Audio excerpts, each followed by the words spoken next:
Allison, I love the assignments you gave us for introducing, because I was so excited to be able to introduce Wendy, who at the last conference, we had been talking through email, I guess, before that.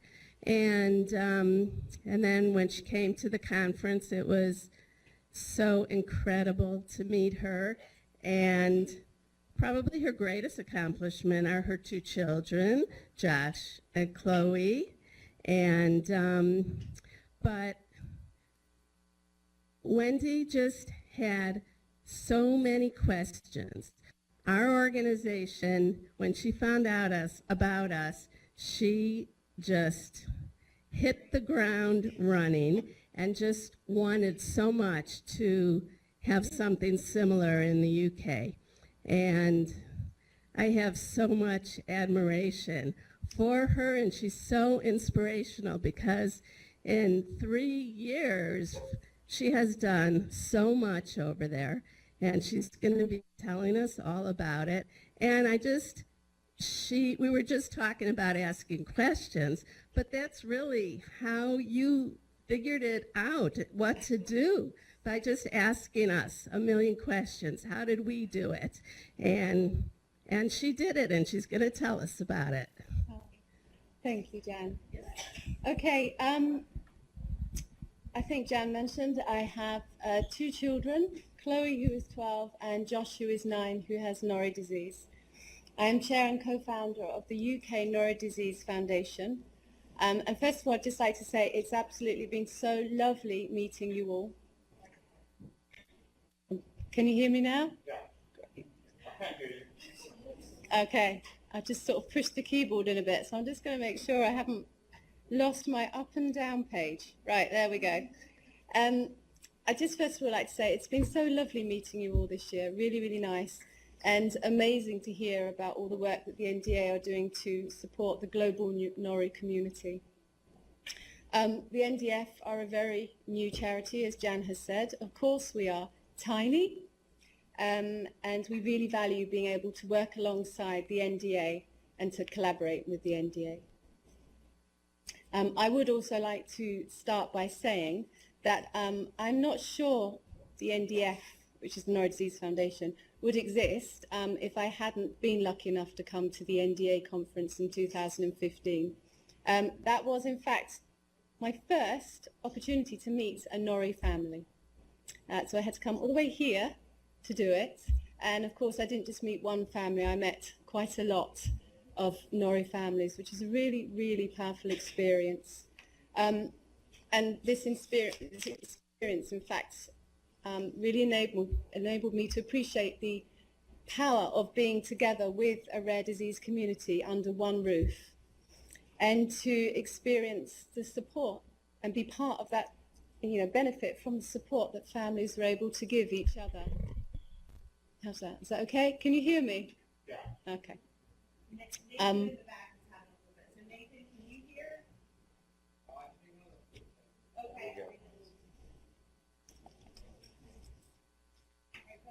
Okay. It was also one of the first opportunities I had to really fully comprehend the impact of the Norrie hearing loss. This experience empowered me to return to the UK, determined to see how I could connect with more families and to see how we could help the Norrie community back home. Okay, so in December 2015, I was really happy when Tom and Kelly Leggett and Teresa and Neil Peacock, both who have children with Norrie disease, said that they would like to work together to support the Norrie community. We met for the first time, so there's a bit of a theme here, in a motorway hotel in Essex, and we agreed that we would like to start a support group. And this support group would be to support new research into Norrie disease, starting with the hearing loss, and to strengthen a UK Norrie support network. 13 months after our first meeting, lots of teamwork, many, many headaches, and some amazing pro bono support from Kelly Leggett's uncle, who's a charity lawyer, we became a registered charity in January 2017. So this slide shows the Peacock family. That's Neil and Teresa with their two sons, Jasper and Ethan. Ethan is 12 and he has Norrie disease. And then on the other side of the slide, we have Tom and Kelly Leggett with Harrison.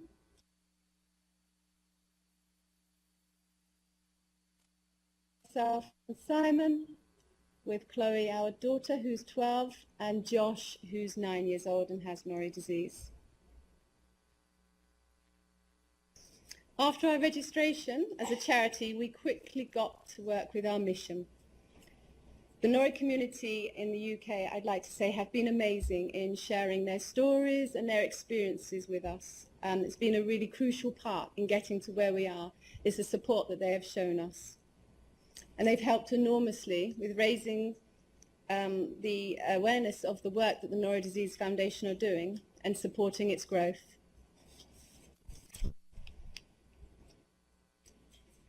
In April 2017, thanks to Professor Maria Bittner-Glingic, who is a geneticist with a special interest in conditions that cause childhood deafness, the Norrie Disease Foundation's Scientific Medical Advisory Board was in place, and the inaugural meeting was held at Great Ormond Street Hospital in London.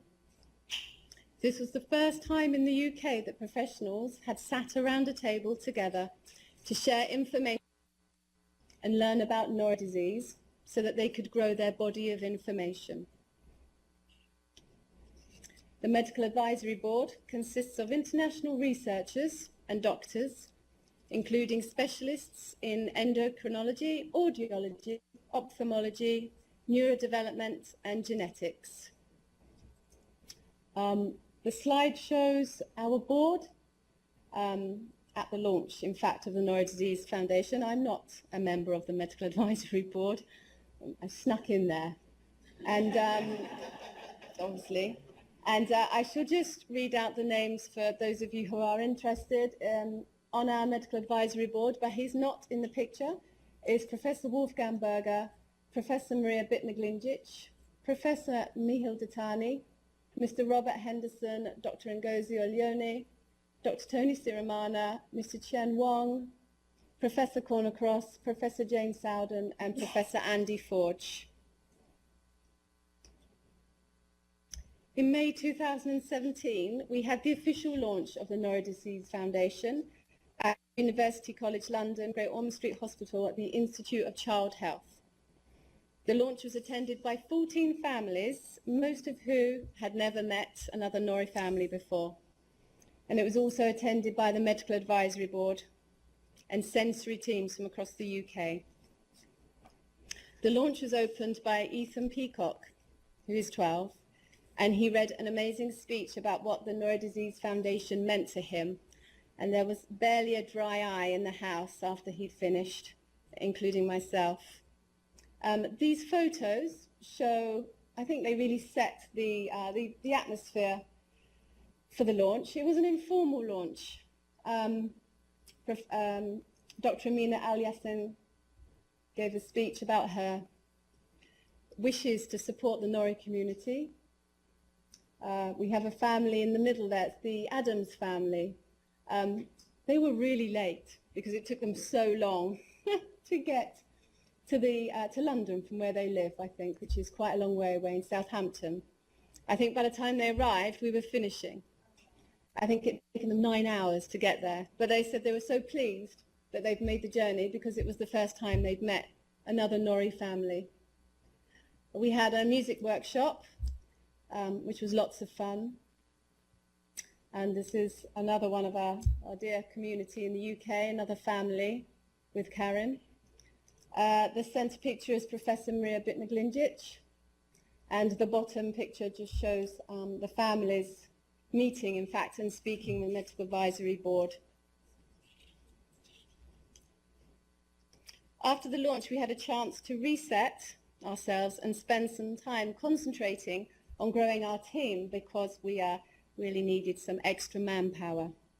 The great news is that we did gain 2 new board members, Louise Atkins, who's joined us as an operations officer and comes with a much welcomed safeguarding background, and also a passion in understanding and supporting mental health, and Kelly Robinson, who took over treasurer from Teresa and works for the British Academy of Childhood Disability.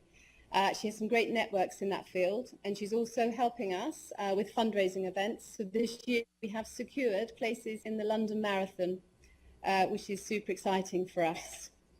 So this takes the Norrie Disease Foundation team to a whacking board of 5 and an operations team, which takes us to 9 in total, with Tom Leggett as our community support coordinator, and we are very grateful for 2 fantastic website managers who are all volunteers, obviously. This slide shows our organisational structure. At the top we have the Scientific Advisory Board. We meet with them every 6 months. This is important in ensuring that we have buy-in from the doctors and we keep them interested in our community and in Norrie disease.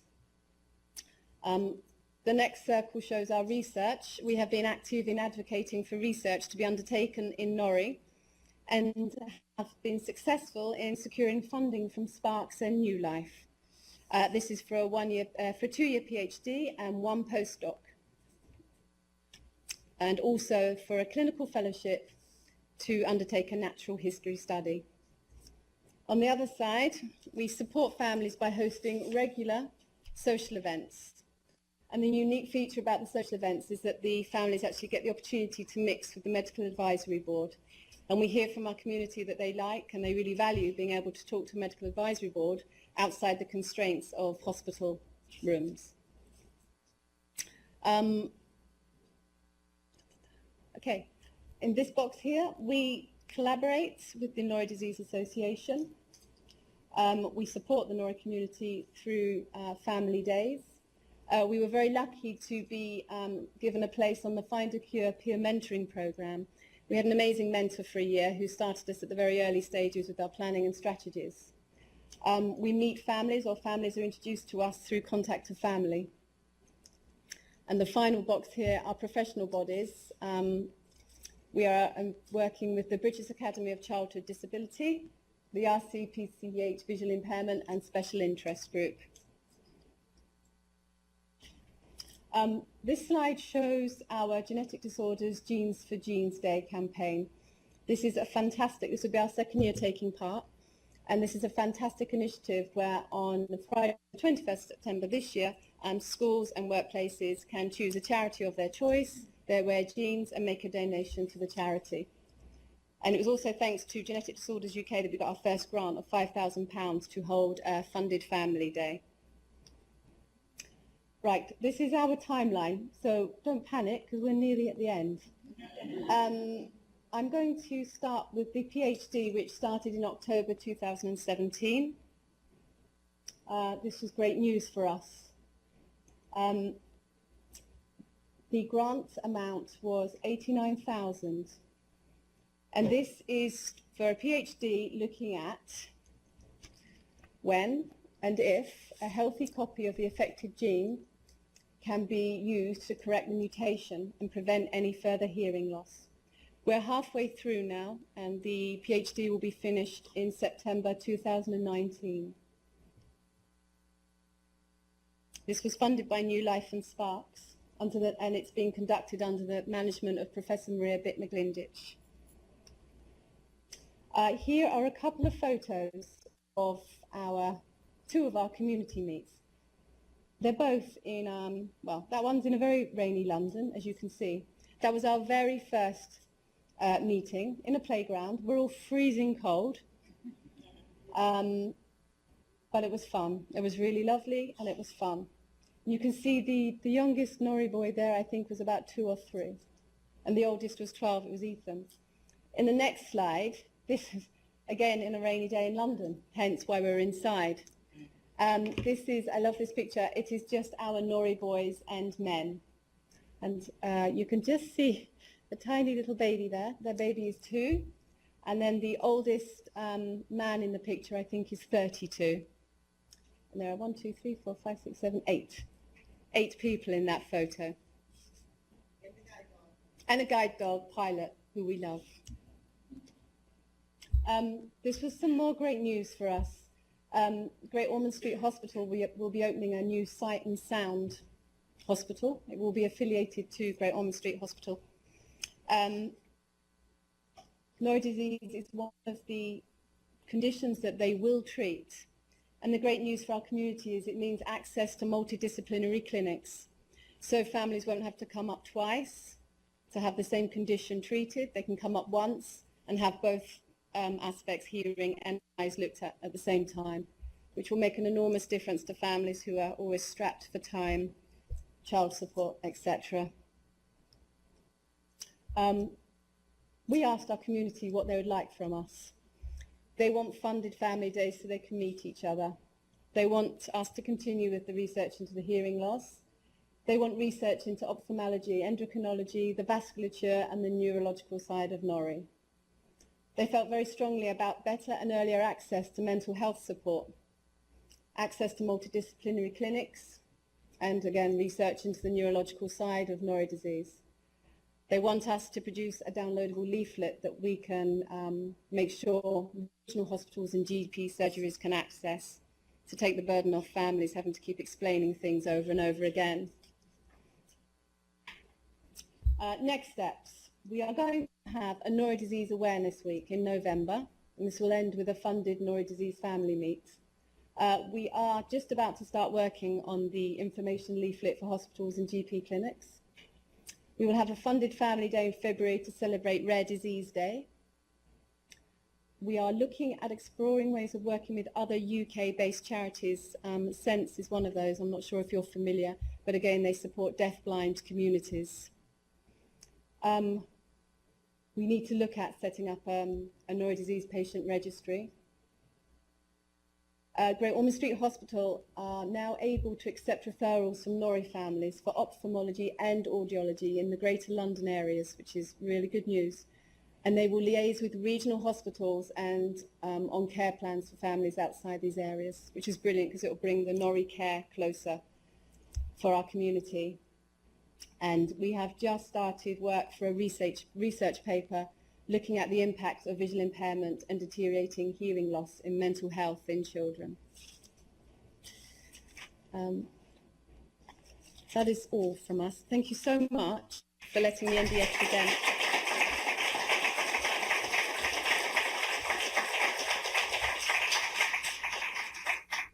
Can I just say, this is really quick. I'm sorry that the other NDF members weren't able to come. I know that they would really have loved to. Next time.